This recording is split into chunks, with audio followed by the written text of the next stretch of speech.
es que en las células rojas del emperador, en los restos que se podían ver, habían parásitos de la malaria. Aquí es difícil de ver en las imágenes, pero no solo lo vimos por la microscopía, sino que también pudimos hacer una técnica de PCR, que ahora se han vuelto muy famosas con el COVID y que todos ustedes saben lo que es, y confirmar que había material genético del Plasmodium falciparum, que es la causa de la malaria, una de las especies que causan la malaria. Con lo cual se pudo establecer que en el momento de su muerte tenía parásitos en sangre, eso quiere decir que se había infectado de la malaria, y que muy probablemente esas fiebres recurrentes que se mencionaban, que sus médicos personales mencionaban en sus escritos, pues eran atribuibles, como habíamos imaginado, a la malaria. Y déjenme enseñarle 4 fotografías de cosas que van a poder ver de forma real en la exposición.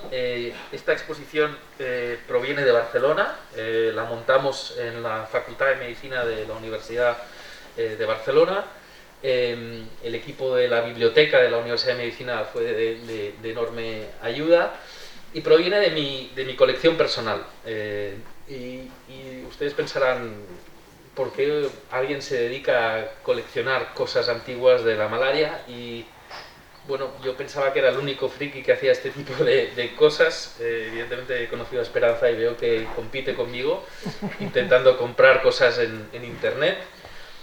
Coleccionar cosas antiguas sobre la malaria es un hobby bastante barato, porque no hay mucha competencia, no hay mucha gente que le interese estas cosas, y hay verdaderas joyas que se pueden encontrar hoy en día en internet. Y yo empecé esta colección de forma anecdótica y como un divertimiento cuando falleció mi abuela en el año 2003, y vaciamos su casa. Nos encontramos una caja con objetos antiguos, un botiquín antiguo, y había en esa caja ya algunas cosas relacionadas con el tratamiento de la malaria. Evidentemente mi abuela, que falleció con más de 90 años de edad, había vivido la época de la transmisión de la malaria en España y había sufrido la necesidad de tener tratamientos antimaláricos en su casa. Y ese fue el principio de una colección que evidentemente se me ha ido de las manos, porque mi mujer ya no sabe qué hacer con las cosas que van llegando y que compro por internet. Y bueno, estoy muy orgulloso que aparte de mi colección esté aquí y que pueda quedarse aquí durante un buen tiempo. Y me gustaría enseñarles algunas fotos. Estas son fotos de la exposición en el Hospital Clínico en la Facultad de Medicina en Barcelona, pero algunas de las cosas que podrán ver ustedes aquí, algunos de los objetos tienen siglos de antigüedad y bueno, son de épocas muy antiguas en las que se empezaba a entender cómo funcionaba la malaria. No se conocía todavía el ciclo vital de la malaria, pero se sabía que algunos tratamientos, como los derivados del árbol de la quina, podían curar estas fiebres. Algunos de estos tratamientos están relacionados con momentos históricos de la historia de la medicina, cuando por ejemplo se pudo sintetizar por fin la quinina de forma artificial y ya no se tenía que extraer de la corteza del árbol de la quina. Algunos tratamientos tienen su gracia o su momento divertido, como por ejemplo este que muestra un niño con cuerpo de cerdito, que dice que si usted toma la quina te pondrás fuerte, te pondrás gordito, porque en la época era lo que evidentemente se quería.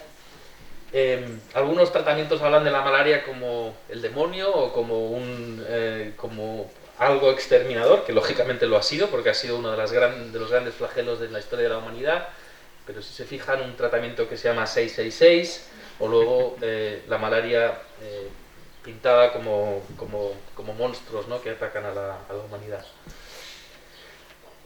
Algunas piezas que vienen de Italia, otro de los grandes países en Europa que sufrió muchísimo la malaria y uno de los países que más avanzó en la ciencia de la malaria, aunque no se llevaron el reconocimiento que merecían. A principios del siglo pasado hubo un par de premios. Hubo un premio Nobel que fue muy discutido porque fue para el señor Ronald Ross, que era un británico, pero que hubiese tenido que ser compartido con Giovanni Battista Grassi, que era un italiano, porque los dos llegaron a la misma conclusión en el mismo momento, que la malaria se transmitía a través de la picadura del mosquito y que el mosquito inoculaba una forma infectante de algún microorganismo, ¿no? Pero como siempre, cuando los británicos luchan con otros europeos, suelen ser los británicos los que se llevan el reconocimiento, y el pobre señor Grassi se quedó sin su Nobel. Y en este caso, Italia hizo muy bien los deberes, y en su momento se promovió mucho la utilización de la quinina. Se vendía en todos los estancos, se distribuía de forma masiva, se incluía en el chocolate para que los niños también pudieran tomarse su quinina, que tiene un sabor muy amargo y que o la camuflabas en el chocolate o no había manera que los niños se la pudieran tomar. Y aquí se podrán ver algunas de las cajitas en las que se podía ver la quinina. Otros tratamientos que ya son españoles, que se produjeron aquí, que son maravillas de diseño, de la farmacología o de la publicidad relacionada con la farmacia de la época. Y déjenme acabar con dos o tres historietas relacionadas con las guerras. Se dice que la malaria ha matado a más gente que las balas en muchas de las guerras. Evidentemente, poder tratar la malaria, poder prevenirla, poder proteger a las tropas era una gran ventaja estratégica en cualquier batalla que se librase en una zona donde la malaria se transmitía. Esta es una botellita para guardar la quinina que se utilizó en la guerra de secesión en Estados Unidos, y que podrán ver aquí.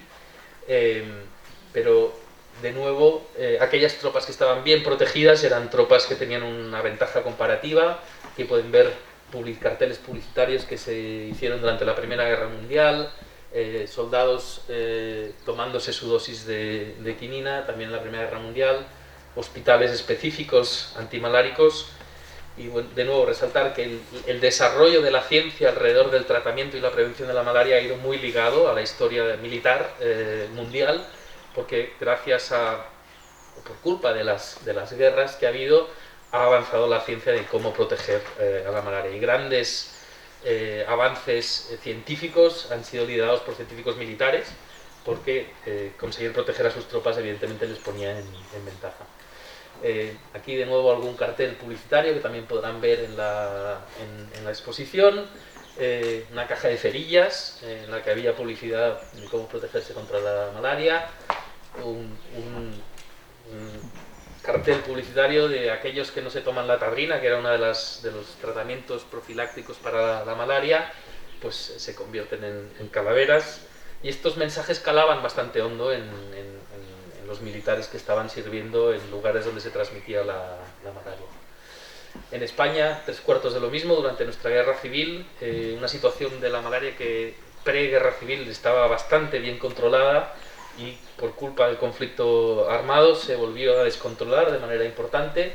Aquí pueden ver vales o cupones de racionamiento que incluyen la compra de varios productos, pero alguno de ellos tiene que ver con el tratamiento de la malaria con la quinina.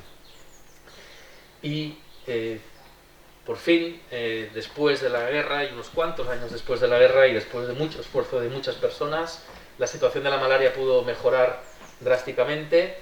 Los últimos casos de malaria fueron a principios de los años 60 y se esperó 3 años sin casos autóctonos para certificar la erradicación de la malaria entre nuestras fronteras, y oficialmente el año 1964 fue el año en el que por fin la Organización Mundial de la Salud certificó que ya estábamos libres de malaria.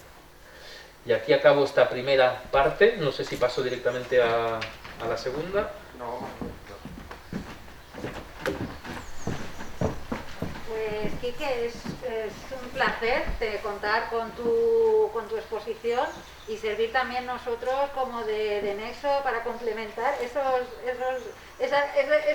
batalla que traemos, ¿no? para lo que es, sobre todo, darle el reconocimiento que tiene, lo que es, bueno, sobre todo poner en valor las raíces históricas del dispensario a través de la muestra también de estos objetos que son llamativos de cara al público, y favorecer así pues el conocimiento y la divulgación de esta enfermedad.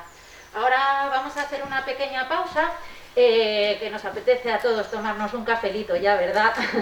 Vamos a hacer una pequeña pausa de una media hora, 40 minutos, en los que primero podéis los representantes institucionales acceder al interior del centro, acompañados también de Kike y por nosotros. Es por el tema de aforos, como ya sabemos, para no entrar todos a la vez. Y una vez que vamos a estar 5 minutitos y el resto de los invitados podéis ir pasando por grupos, por grupitos de 5 o 6 personas a visitar la exposición. A muchos de vosotros ya la habéis visto, pero este ratito es para que disfrutéis de una pequeñita pausa, podáis hablar entre vosotros, os conozcáis y también disfrutar de la exposición que nos acaba de mostrar Kike de primera mano. Así que esperamos que os guste y por supuesto vamos a darle un fuerte aplauso.